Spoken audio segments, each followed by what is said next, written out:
come to the weekly meeting? Yeah. Good morning, holy brothers!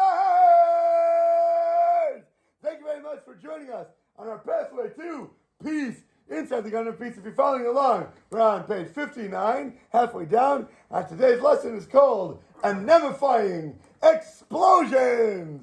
Here we go. Buckle up. The right way. Everything we said up until now boils down to one solid conclusion when dealing with your wife. When it comes to comments, when it comes to criticizing your wife, you must avoid doing so at all costs. Here we go. Maybe you'd like to ask yourself, okay, fine, everything's good, hunky-dory and dandy in theory, but realistically, how is it possible to ignore a wife's shortcomings in practice? We're not angels, we're not malachim, and there are things that she does that are going to upset us. No matter how you look at it, no matter how you cut the cake and slice it, there are going to be times, even when she's not meaning to be mean to you, sometimes she is, but even when she's not, there are going to be things that she does that are not your way. It's not the way you think it should be, or there are things that she does that are completely wrong, and it's going to get you upset. The Yetzer Hara inside of you, your fire is going to start to rage, and it's going to start to bubble up, your volcano, getting ready to erupt. If we keep quiet, then if we don't say something, we're liable to explode one day. It's just going to go nuts and go crazy. So, what are we supposed to do? How do we get her to mend her erroneous ways if we're not going to be doing anything to help her along the way? What do you say? Okay, so both the material and spiritual aspects of our lives, there are going to be things that she can do to be better. Let's say she's on a diet and she really wants to lose weight. And then she goes, the first thing she does, when she gets downstairs in the morning, she grabs the biggest piece of cake. You know, and I say, sweetheart, don't you want to be on a diet? You want me to help you get to your goal? I'm not doing this because I think you're fat or I think that you're a terrible person. I'm literally trying to help you. You told me I should help you. You said I should help keep you in check. And the first thing that you're going to do, so what am I supposed to do? How am I supposed to approach it? What the heck am I supposed to say in that situation? Or let's say she's violating the Torah. And you know, she wants to learn. She wants to be better. She told me that I should teach her the laws of Shabbos. I'm going to come in a little bit more. If there isn't any way to get to improve or to do teshuvah, if it's not through me telling her, what am I supposed to do? Isn't it my duty as a helpful husband, a loving, caring man in the relationship? Didn't the Gemara say if a husband doesn't guide his wife, his family, he will get caught in her sins and in their sins for what's going on? Isn't it truthful to stand by? Is it truthful actually to stand by and let her transgress the Torah or to make mistakes without doing anything? Then I'm going to be the one who's liable because I'm not helping her. What in the world is the right way to go about this situation that is so sticky? Here we go. The answer, my holy brothers, is like this. In addition to all those reasons, the multitude of 8 we talked about, 8 specifically reasons we talked about why one should never comment and why should never criticize, let's remember our main reason why we have a wife in the first place and what she is to us. It is nothing but an absolute reflection in the mirror. So, if we see an unsightly image, do we go and smash the mirror because we don't like what we see in front of us? Do we try to turn the mirror upside down, tilt it 90 degrees, because our hat is tilted to the side? Even if you tilt the mirror, guess what? What's happening, Zig? Is your reflection turning because you're moving the whole mirror? Absolutely not! The mirror is going to be crooked, and your hat's still going to be on sideways. You accomplish nothing by trying to tilt the machine. If we see an unsightly image, what do we try to do? All we do is take our hat and try to put it back straight on our head. All we need to do is correct the actual thing in the first place for the image, for the reflection to be fixed. In truth, a husband must know that he never, ever is meant to correct his wife with his words. Instead, roll up your sleeves and get to freaking work. Once you start to correct yourself, you are the same soul split into two bodies. Her job is to help you understand what you need to do as a joint unit to correct the tikkun for the neshama. If you listen and see and understand what to do, by definition of what you are doing, your soul within her will automatically be corrected itself by doing the teshuvah, the repentance, and fixing your ways and getting rid of that energy that you're putting forth into her, into the household itself. The salient point here is that all of the shortcomings that we see, all the failures, all the mistakes, all the grievances that we see in our wife are literally reflections of what the husband needs to correct. Even if he suffers, then he can rest assured that whatever is coming his way is sent as a loving tribulation from God, and that he is suffering because of her for his own teshuvah process, for his own accountability. Say, Hashem, thank you very much for what I see, for what you give me in my life, because I know that everything in the world is from you, and I know that everything that you do is with love and care and kindness, in order for me to be the best person I can, to come closer to you in the process. Refraining from comments and holding back from criticisms is not enough. Not just to keep your mouth shut and not just say, hey, I'm not whipping her right now. I'm such an amazing guy. I'm not stabbing her in the back. You should give me an award. I should get a gold prize and a gold medal.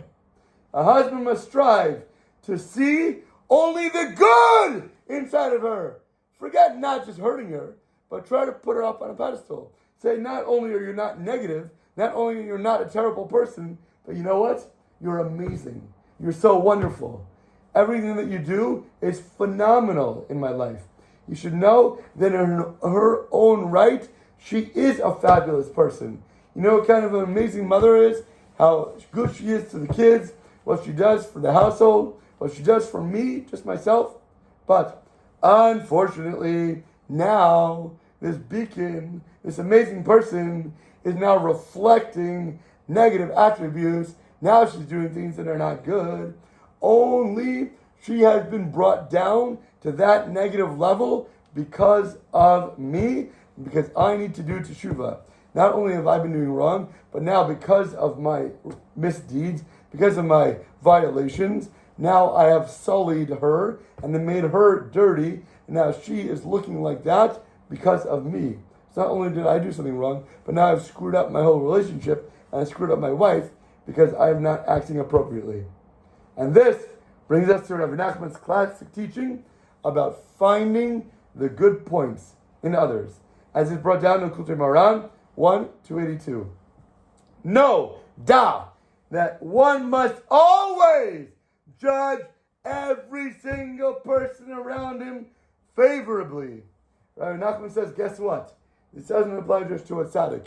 It doesn't apply just to a Beinoni. It doesn't apply to your neighbor. But it applies to a totally wicked person. One should always look to discover the morsel of good within him by judging him favorably. Rabbi Nachman says, even a totally wicked person. People say, no. This doesn't apply to Rasham. It doesn't apply to people who always violate over and over and over and over again. Rabbi Nachman says, no, it doesn't matter. You have to look for the good in every single person. By judging him favorably, one uplifts him to a level of good and it initiates a repentance process and hopefully fully. He's saying, even if somebody does the same thing over and over again, like he says, I don't eat kosher. And one time you see him not eating kosher. According to what Rav Nachman's words are, what does that mean? It means even if that time you have to judge a way somehow to make it favorably. Maybe this one time he did shuvah. You don't know what's in the guy's mind. Maybe yesterday he woke up and said, oh my gosh, I've been sinning my whole life. Today I want to be good. And the fact that he picked up the ham sandwich again, maybe he did it because he's so used to doing it. Or maybe he thought that was a kosher one and he picked up the wrong one. And even in such a situation, what lengths do you have to go through? You just got to BS yourself. It's not necessarily BSing yourself. It's trying to be an absolute upright individual by concocting a way that maybe this could be good this time. It's not BSing. Make yourself believe in a real way that this could be good. BSing means you know it's not, and you're trying to fool yourself. You see a guy driving on Shabbos, and he forgot. Oh, I must have forgot it's Saturday. Maybe he's going to save a life. Maybe he's going to save a life. Maybe somebody's in critical danger right now. I understand. You can make up a story where it could be possible. I see. Try to view him in a good light. Let's say you saw your Rav, your rabbi, the leader of the generation, somebody of a shul, in that same car driving down the street. What would you think about the rabbi? What would you think? I'll probably think there's a situation. So maybe try to apply that to him. I see. Make it real. Be honest, but be a good person.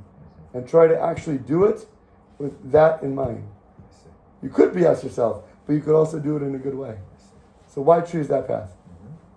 The principle of invoking a favorable reaction by judging a person fairly seems illogical. One would think that improvement stems from showing somebody else their mistakes, and you encourage them to be better, to do good. And guess what? When they rectify themselves, okay, great. In extreme cases, severe reprimanding and punishment further this goal, according to conventional thought. Maybe I can beat it out of him. But guess what?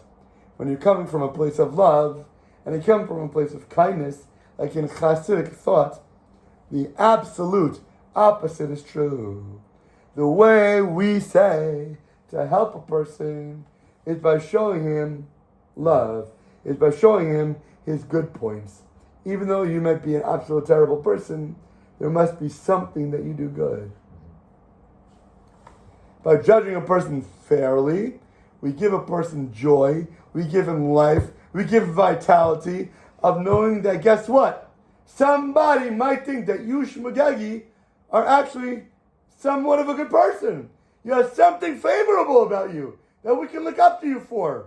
And then that gives him willpower. That might give him a push. That might give him incentive to actually improve something of his ways.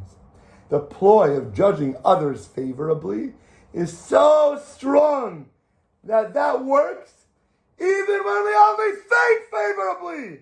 You don't even have to open your mouth to that guy. You don't even have to tell him, I know you're an idiot. I know you're a moron. But there's something good inside you. You don't even have to say those words in reality for it to take effect. You don't have to say it to that person. It might be hard for you to say because you don't even want to say it. It might be such a fight. So you know what? At least just think it in your mind. Kind words, though, will accelerate the person, if it comes out of your mouth, to improve so much more. Because you're bringing that into reality and you're making those words into physicality. And if that goes for a bum, if that goes for a Russia, if that goes for somebody who's so terrible and a lowlife, how much more so can you imagine how it applies, especially in marriage? When a husband only looks for inside his wife to compliment her incessantly, and then you look to say, hey, what is good inside you? What can I bring about that I see a positive point in what you do for the family, in what you do for a wife? And it gives her a desire that's amazing, and it gives her an incentive to truly please him now as well.